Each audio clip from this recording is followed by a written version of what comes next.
भक्तों राधे राधे, जय श्री कृष्णा। भक्तों 27 मई 2026 पद्मिनी एकादशी व्रत के दिन जिन लोगों के घर में खाई व बनाई जाती है, ये 3 चीजें उनके घर में पूरे साल होती है, धन दौलत की वर्षा। जी हाँ भक्तों, ये पुरुषोत्तम मास की एकादशी पूरे के पूरे 101 वर्षों के बाद दुर्लभ संयोग में पड़ने जा रही है, क्योंकि एकादशी भगवान गणेश जी के सबसे प्रिय दिन बुधवार के दिन आ रही है। तो ऐसे इस एकादशी का महत्व भी बहुत अधिक बढ़ जाता है। और भक्तों 27 मई पद्मिनी एकादशी व्रत के दिन भले ही कुछ मत खाना, लेकिन ये एक चीज जरूर खा लेना। भगवान विष्णु जी और माता लक्ष्मी की कृपा से आपके घर में इतना पैसा आएगा कि संभाल नहीं पाओगे। इसके साथ ही भक्तों, इस व्रत को करने से 100 राजसूय यज्ञ और 1000 यज्ञ के फल के समान पुण्य प्राप्त होता है।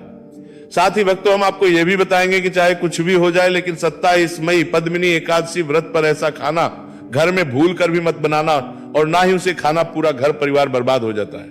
साथ ही भक्तों, इस प्रवचन में जानेंगे 27 मई बुधवार पद्मिनी एकादशी व्रत पर ऐसा क्या खाना चाहिए जिससे कि आपके जीवन में भगवान विष्णु शिव की कृपा प्राप्त हो। साथ ही भक्तों, इस प्रवचन में हम आपको यह भी बताएंगे कि 27 मई पद्मिनी एकादशी व्रत पर भूलकर भी ये 5 काम कभी मत करना, नहीं तो कंगाल होते देर नहीं लगेगी। भक्तों, पद्मिनी एकादशी व्रत पर आपको ये 5 काम कभी नहीं करनी चाहिए। जो भी व्यक्ति बुधवार पद्मिनी एकादशी व्रत के दिन इन 5 कामों को करता है, उसकी जिंदगी बर्बाद हो जाती है, उसके घर में कंगाली छा जाती है, और जिस 5 कार्य होते हैं माता लक्ष्मी ऐसे घर से हमेशा के लिए चली जाती है। भक्तों, साथ में हम आपको यह भी बताएंगे कि 27 मई पद्मिनी एकादशी व्रत के दिन अगर आप इन चीजों का दान कर देते हो तो आपके घर में कभी धन की कमी नहीं होगी, हमेशा ही रुपया पैसा आपके घर में आएगा। तो इसीलिए आप इस प्रवचन को पूरा ही सुने, आधा अधूरा ना सुने। कई लोग होते हैं जो वीडियो को काट काट कर देखते हैं, बीच बीच से देखें, और फिर ऐसे व्यक्ति को जीवन में कभी सफलता हासिल भी नहीं हो सकती। इसीलिए वीडियो को आधा अधूरा छोड़कर ना जाए। भक्तों, चाहे कुछ भी हो जाए, लेकिन एकादशी के दिन ये एक छोटी सी चीज जरूर खा लेना।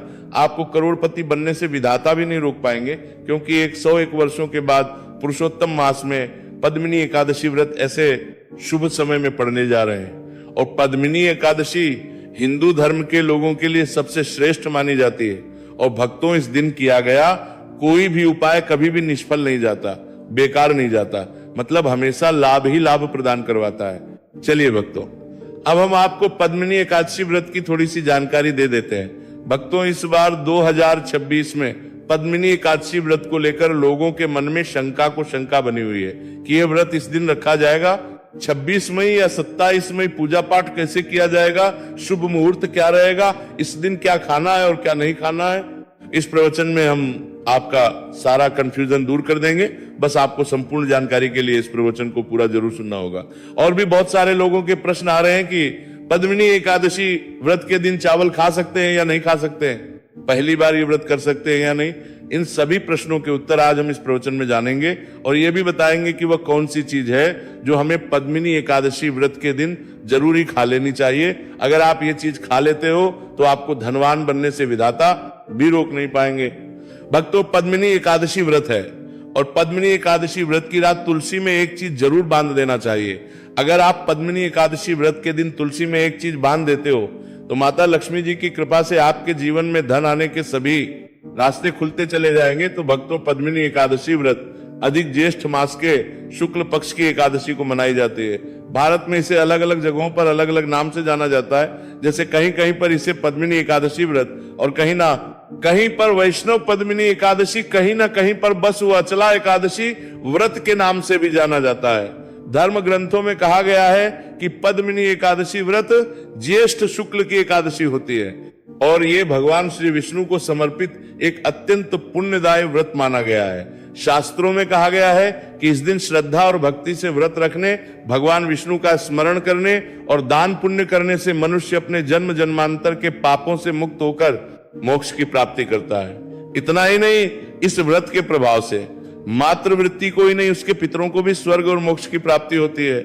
इसीलिए इसे पितृ उद्धारक एकादशी भी कहा गया है। जीवन में सुख, शांति, सौभाग्य, समृद्धि और चारों पुरुषार्थ, धर्म, अर्थ, काम और मोक्ष की प्राप्ति भी इसी व्रत के प्रभाव से होती है। इसी पावन दिन को एकादशी के रूप में भी मनाया जाता है। द्वापर युग में कुरुक्षेत्र की युद्ध भूमि पर भगवान श्री कृष्ण ने अर्जुन को जो दिव्य ज्ञान प्रदान किया था, वही अमृत तुल्य श्रीमद् भगवद गीता इसी दिन बहुत बड़ा महत्व रखती है।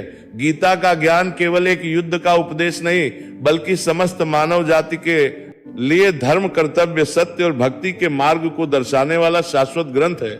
इस दिन गीता का पाठ श्री कृष्ण पूजन, व्रत और सत्संग करने से व्यक्ति का जीवन आध्यात्मिक रूप से प्रकाशित होता है और उसे भगवान के चरणों की निकटता प्राप्त होती है। धार्मिक के अनुसार पद्मिनी एकादशी व्रत का व्रत आपकी आत्मा पर बोझ नहीं, बल्कि समस्त पापों का श्रवण करने वाला होता है। भक्तों, चलिए सबसे पहले हम आपको बता देते हैं कि पद्मिनी एकादशी व्रत की सही डेट टाइम क्या है, फिर हम आपको बारी बारी से सभी जानकारी बताते हुए चलेंगे और ये भी बताएंगे कि वो कौन सी चीजें जो हमें पद्मिनी एकादशी व्रत के दिन जरूरी खा लेनी चाहिए। और भक्तों, साथ में आपको बताएंगे कि इस दिन एक चीज भूलकर भी नहीं खानी चाहिए। अगर आप ये चीज भूलकर भी खा लेते हो तो आपके घर में अनहोनी हो सकती है। तो ऐसा अनर्थ काम भूलकर भी मत करना और अनर्थ होने से पहले वीडियो को आप पूरा जरूर देख लेना।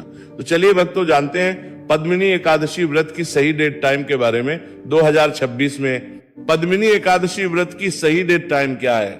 ज्येष्ठ के शुक्ल पक्ष की एकादशी तिथि पर पद्मिनी एकादशी व्रत मनाई जाती है। इस साल ज्येष्ठ माह के शुक्ल पक्ष की एकादशी 26 मई 2026 को सुबह 5:11 से शुरू होगी और इसकी समाप्ति अगले दिन 27 मई 2026 को सुबह 6:22 पर होगी। अब भक्तों, उदया तिथि के अनुसार देखा जाता है तो इस बार उदया तिथि के अनुसार पद्मिनी एकादशी का व्रत 27 मई 2026 को रखा जाएगा। चलिए भक्तों, अब हम पद्मिनी एकादशी की सरल पूजा विधि और शुभ मुहूर्त के बारे में जान लेते हैं। इस दिन को सही तरीके से और श्रद्धा के साथ मनाने के लिए सबसे पहले आपको सूर्योदय से पहले ब्रह्म मुहूर्त में उठना है, फिर स्नान करके पूजा स्थान पर जाएं और भगवान सूर्य को 1 लोटा जल अर्पित करें। इसके बाद व्रत का संकल्प लें। संकल्प लेने के लिए अपने सीधे हाथ में जल और फूल रखें।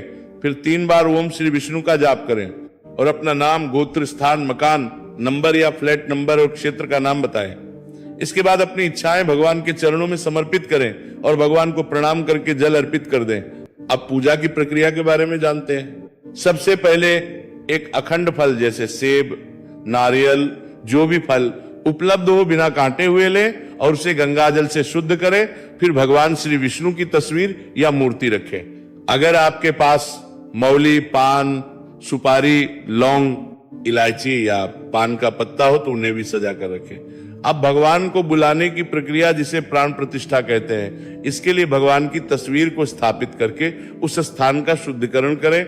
गंगा जल मिश्रित जल से उस स्थान पर छींटे डालें और एक फूल रखें। फिर भगवान को आचमन कराएं, तिलक लगाएं, अक्षत चढ़ाएं, फूलों की माला पहनाएं और एक पुष्प अर्पित करें, धूप दिखाएं और घी का दीपक जलाएं। ध्यान रखें कि दीपक को उठाना नहीं है। दीपक को जहां रखा है वहां चावल या फूलों का आसन बना लें और फिर दीपक रखें। आप भगवान को नैवेद्य के रूप में जो भी मिठाई आपके पास हो वहां अर्पित करें। अगर मिठाई नहीं है तो मिश्री के दाने चढ़ा सकते हैं, लेकिन बिना कटा हुआ फल भगवान को जरूर अर्पित करें। फिर भगवान के सामने हाथ जोड़कर 108 बार ओम नमो भगवते वासुदेवाय मंत्र का जाप करें। अपनी मनोकामना की पूर्ति के लिए एक पान का बीड़ा तैयार करें। उसमें 2 लौंग, 2 इलायची और 1 सुपारी रखें। इस बीड़े को भगवान को अर्पित करें और 11 बार ओम नमो भगवते वासुदेवाय का जाप करें। फिर अपनी इच्छा के समक्ष व्यक्त करें। यदि आप धन की प्राप्ति के लिए पूजा कर रहे हैं तो भगवान से धन का आशीर्वाद प्राप्त करें। अब पद्मिनी एकादशी की कथा सुने या उसका पाठ करें और फिर भगवान की आरती करें। अंत में फल का भोग अर्पित करें और प्रसाद को सभी में वितरित करें। इस दिन अन्न का सेवन ना करें। यह व्रत का सबसे बड़ा नियम है। चलिए भक्तों, अब हम जान लेते हैं कि पद्मिनी एकादशी व्रत के दिन क्या ना करें। देखिए भक्तों, पहली बात, पद्मिनी एकादशी व्रत के दिन व्यक्ति को किसी भी प्रकार के विवाद तन झगड़े से बचना चाहिए। इस दिन किसी से वाद विवाद करना या मानसिक अशांति लाना व्रत का उल्लंघन हो सकता है। हर व्यक्ति को इस दिन शांत और संयमित रहना चाहिए और किसी से भी द्वेष या कड़वाहट से बचना चाहिए। साथ ही इस दिन झूठ बोलने से भी बचे, क्योंकि यह व्रत के उद्देश्य के खिलाफ होता है। दूसरी बात, एकादशी के दिन चावल का सेवन नहीं करना चाहिए, क्योंकि धार्मिक मान्यताओं के अनुसार चावल की उत्पत्ति भगवान विष्णु के रोम से मानी जाती है। साथ ही इस दिन बैंगन का सेवन भी वर्जित होता है। तीसरी बात, चावल का सेवन इस दिन नहीं करना चाहिए। एकादशी के दिन चावल का सेवन वर्जित माना जाता है। इसके अलावा इस दिन बाल और नाखून काटने से भी बचना चाहिए। ये व्रत के प्रभाव को कमजोर करना है। चौथी बात, इस दिन जमीन पर सोना चाहिए। ये व्रत के दौरान आत्मनियंत्रण और संयम का प्रतीक होता है। कुछ लोग एकादशी का व्रत बिना नमक के करते हैं, जबकि कुछ लोग सेंधा खाकर व्रत करते हैं। पांचवी बात, इस दिन का मुख्य उद्देश्य भगवान विष्णु की पूजा और ध्यान होता है। इसलिए इस दिन को लौकिक कार्यों से मुक्त होकर पूरी तरह से भक्ति में लीन रहकर बिताना चाहिए। पद्मिनी एकादशी व्रत के दिन भगवान विष्णु की पूजा और विष्णु के मंत्रों का जाप करने से पुण्य की प्राप्ति होती है। यदि आप पूजा में लापरवाही करेंगे या कोई अन्य कार्य करेंगे तो व्रत का पुण्य नहीं मिलेगा। अगली बार एकादशी के दिन व्रती जातकों को सुबह देर तक सोने से बचना चाहिए। इस दिन हमें जागरूक और ध्यान मग्न रहना चाहिए। साथ ही किसी भी पेड़ या पौधे की पत्तियां और फूल तोड़ने से बचें। खासकर तुलसी के पत्ते भूलकर भी ना तोड़ें। अगर भगवान विष्णु को तुलसी अर्पित करनी है तो एक दिन पहले ही पत्ते तोड़कर रख लें। चलिए भक्तों, अब हम जान लेते हैं कि पद्मिनी एकादशी व्रत के व्रत में क्या खाना चाहिए और क्या खाना चाहिए। भक्तों, पद्मिनी एकादशी व्रत के दिन सेब जरूर खाना चाहिए। शास्त्रों में बताया जाता है कि भगवान के भोग में सेब आदि जरूर अर्पित किया जाता है। अगर आपका व्रत है तो आपको सेब जरूर खाना चाहिए। केला, पपीता, तरबूज और मीठे अंगूर जरूर खाना चाहिए। इन फलों से व्रतधारी को शक्ति मिलती है और व्रत संपूर्ण हो जाता है। शास्त्रों में बताया जाता है कि पद्मिनी एकादशी व्रत के दिनों में सीताफल जरूर खाना चाहिए। सीताफल खाने से 10 ऐसी बीमारियां हैं जो खत्म मानने वालों का देगा हो जाती है, माना जाता है। पद्मिनी एकादशी व्रत के दिनों में सीताफल का घर में प्रवेश होना बड़ा ही शुभ माना गया है। सीताफल खाने से एकादशी का सफल हो जाता है, क्योंकि इसमें माता सीता का आशीर्वाद मिला हुआ होता है। माना जाता है भगवान राम के वनवास के दौरान माता सीता ने यही फल खाया था। पद्मिनी एकादशी व्रत के दौरान इसे जो भी खाता है उसे दुखों का सामना नहीं करना पड़ता। सीताफल आपको जरूर खाना चाहिए। माता सीता प्रसन्न होती है और आशीर्वाद देती है। लेकिन याद रहे, पद्मिनी एकादशी व्रत में बैंगन की सब्जी मत खाना, पाप लगेगा। भक्तों, एकादशी व्रत में व्रतधारी को डब्बा बंद लस्सी, डब्बा बंद जूस नहीं पीना चाहिए। उसमें कई केमिकल मिले होते हैं जिसके कारण आपका व्रत टूट सकता है। जब भी आप फलों का जूस पिए तो याद रखें उसमें नमक ना डालें, नहीं तो व्रत टूट जाएगा। साथ ही साथ जूस में बर्फ भी नहीं डालना चाहिए। फलों का सादा जूस पीने से व्रत सफल होता है।